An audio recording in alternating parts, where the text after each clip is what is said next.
about what drives companies to conduct pay equity audits. So next slide.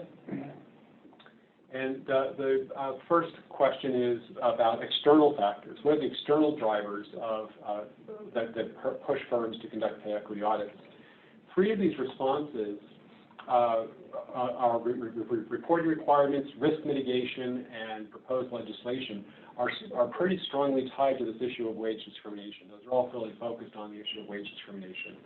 But the leading, none of those, taken together, they are the dominant response. But if we look at them individually, they are overshadowed by concerns regarding hiring and retention.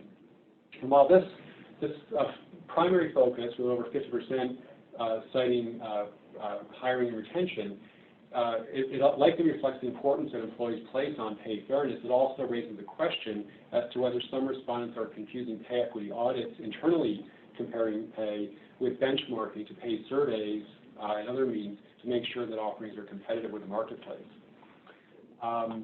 Let's see here. Reporting requirements, such as those required by federal, state, federal contractors, and some states are proposing now too, edge out litigation risk for the #2 driver on pay equity audits.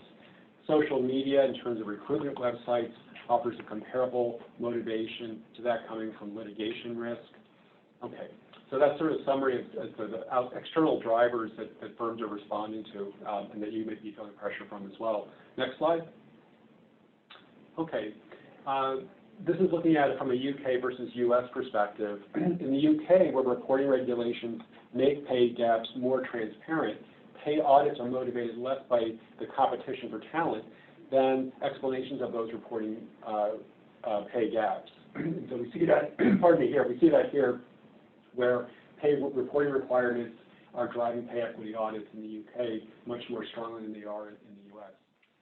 Even though the UK firms have to publish their pay gaps, those published pay gaps do not seem to raise litigation risk. Instead, the litigation risk is a stronger driver in the US than it is in the UK.